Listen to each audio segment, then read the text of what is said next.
ಆತ್ಮೀಯ ಬಂಧುಗಳೇ, ಶ್ರೀಮದ್ ಭಾಗವತಂ ಸ್ಕಂದ 3 ಭಾಗ 1 ಅಧ್ಯಾಯ 11 ಅಣುವಿನಿಂದ ಕಾಲಗಣನೆ. ಇದರಿಂದ ಇವತ್ತು 3 ಶ್ಲೋಕಗಳನ್ನು ತಿಳ್ಕೊಳ್ಳೋಣ. ಶ್ಲೋಕ 21. ಧರ್ಮಶ್ಚತುಷ್ಪಾನ್ ಮನುಜಾನ್ ಕೃತೆ ಸಮನುವರ್ತತೆ ಸ ಏವಾನ್ಯೇಶ್ವಧರ್ಮೇಣ ವೇತಿ ಪಾದೇನ ವರ್ಧತ. ಅನುವಾದ: ಹೇ ವಿದುರನೆ, ಸತ್ಯಯುಗದಲ್ಲಿ ಮಾನವ ಜನಾಂಗವು ಧರ್ಮ ತತ್ವಗಳನ್ನು ಸರಿಯಾದ ರೀತಿಯಲ್ಲಿ ಮತ್ತು ಸಂಪೂರ್ಣವಾಗಿ ಪಾಲಿಸಿತು. ಆದರೆ ಇತರ ಯುಗಗಳಲ್ಲಿ ಅಧರ್ಮವು ಬೆಳೆಯುತ್ತಾ ಹೋದಂತೆ ಅದಕ್ಕೆ ಸಮ ಪ್ರಮಾಣವಾಗಿ ಧರ್ಮವು ಕ್ಷಮೇಣ ಕ್ಷೀಣಿಸುತ್ತಾ ಹೋಯಿತು. ಶ್ಲೋಕ 22. ತ್ರಿಲೋಕ್ಯಾ ಯುಗ ಸಾಹಸ್ರಂ ಬಹಿರಾ ಬ್ರಹ್ಮಣೋ ದಿನಂ ತಾವತ್ಯೇವ ನಿಶಾತಾತ ಯನ್ನಿಮೀಲತಿ ವಿಶ್ವಸೃಕ್.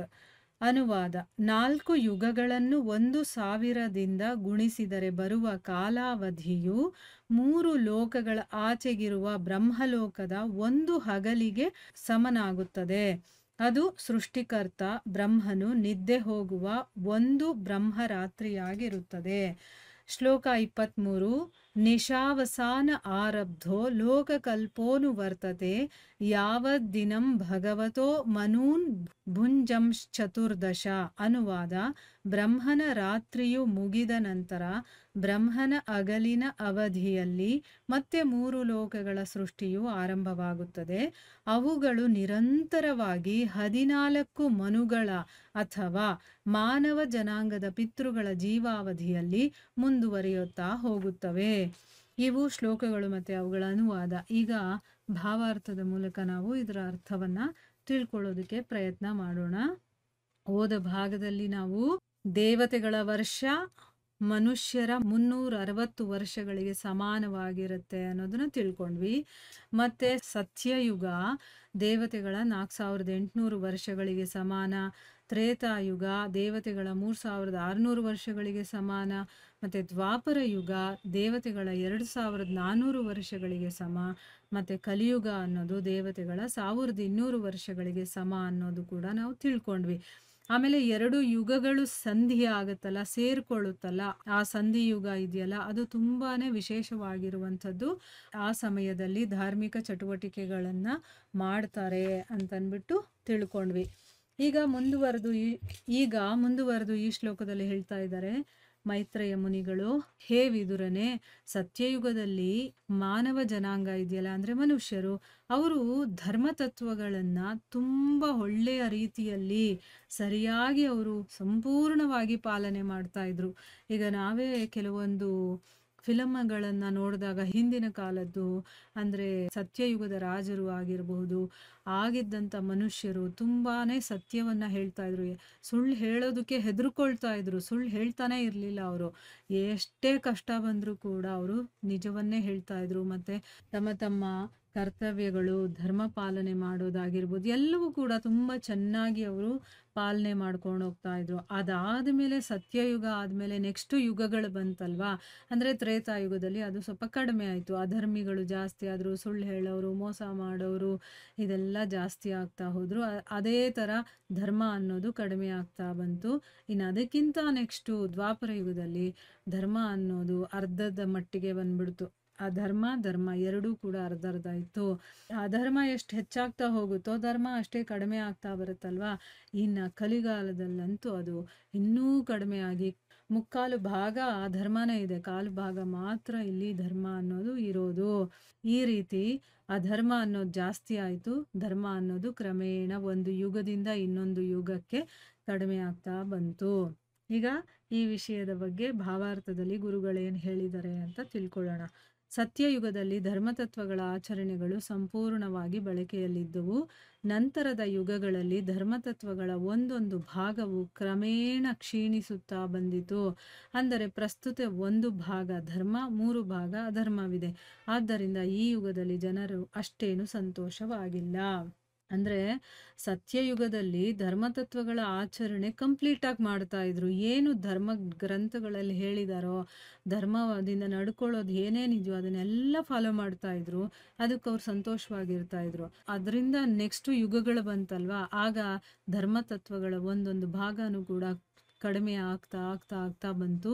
ಈಗ ಪ್ರಸ್ತುತ ಅಂತಂದ್ರೆ ನಾವಿರುವಂತ ಈ ಕಲಿಯುಗದಲ್ಲಿ 1 ಭಾಗ ಮಾತ್ರ ಧರ್ಮ ಇದೆ, ಇನ್ನು 3 ಭಾಗದಲ್ಲಿ ಅಧರ್ಮನೇ ಇದೆ. ಅದಕ್ಕೆ ಈ ಯುಗದಲ್ಲಿರುವಂತ ಜನಗಳು ಅಷ್ಟು ಸಂತೋಷವಾಗಿಲ್ಲ ಅಂತಂದ್ಬಿಟ್ಟು ಇಲ್ಲಿ ಗುರುಗಳು ಹೇಳ್ತಾ ಇದ್ದಾರೆ.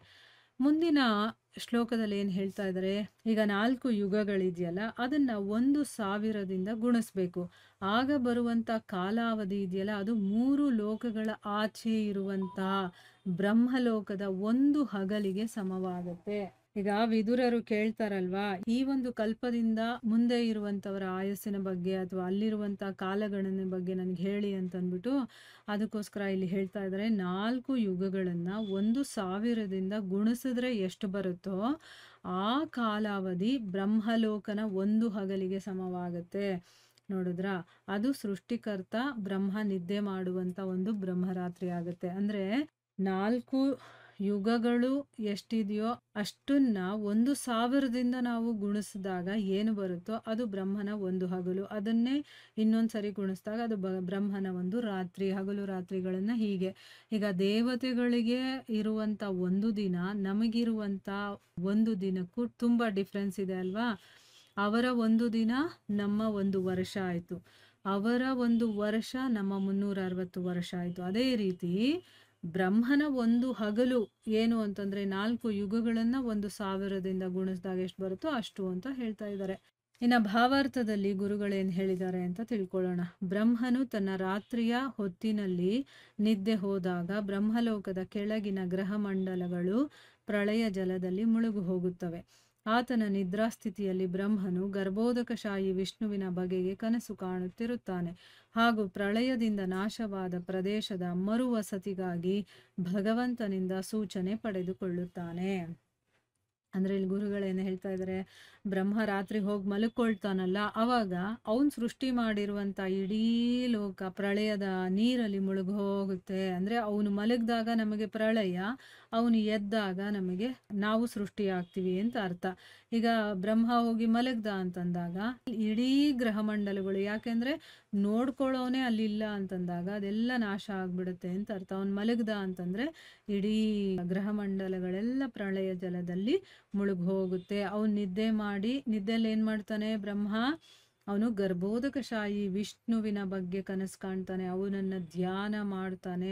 ಇನ್ನೇನ್ ಮಾಡ್ತಾನೆ, ಈಗ ಪ್ರಳಯ ಆಗಿ ಎಲ್ಲ ನಾಶ ಆಗೋಗಿರುತ್ತಲ್ಲ ಅದನ್ನ ಮತ್ತೆ ಹೇಗೆ ಸೃಷ್ಟಿ ಮಾಡೋದು ಅನ್ನುವಂಥದ್ದು, ಯಾವಾಗ ಮಾಡಬೇಕು, ಹೇಗೆ ಮಾಡಬೇಕು ಅನ್ನೋದ್ರ ಬಗ್ಗೆ ಅವನು ಭಗವಂತನಿಂದಾನೇ ಅವನು ಸೂಚನೆಗಳನ್ನ ಇನ್ಸ್ಟ್ರಕ್ಷನ್ಗಳನ್ನ ಪಡ್ಕೊಳ್ತಾನೆ.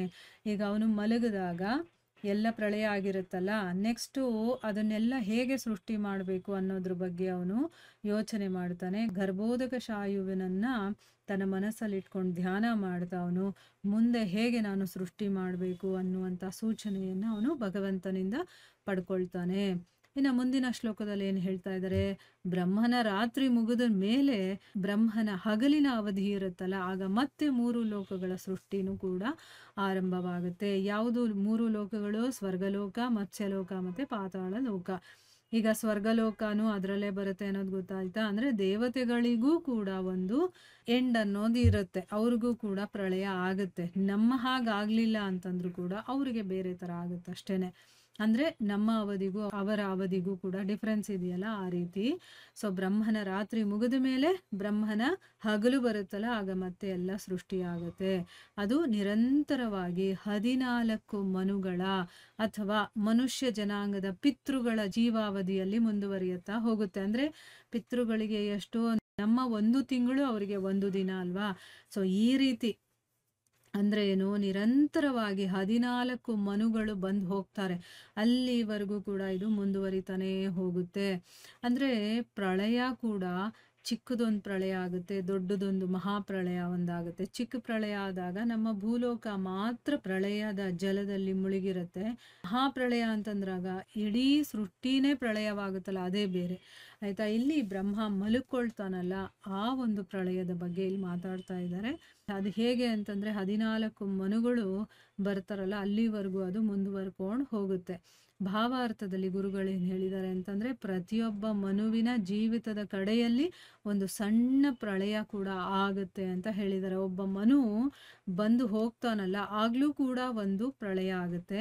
ಆ ರೀತಿ 14 ಮನುಗಳು ಬಂದು ಹೋಗ್ತಾರಲ್ಲ, ಆ ಸಮಯದಲ್ಲಿ ಕೂಡ ಒಂದು ಪ್ರಳಯ ಆಗುತ್ತೆ ಅನ್ನೋದು ನಾವಿಲ್ಲಿಂದ ತಿಳ್ಕೊಬೋದು. ಇಲ್ಲಿಗೆ ನಾವು ನಿಲ್ಲಿಸೋಣ. ಹರೇ ಕೃಷ್ಣ.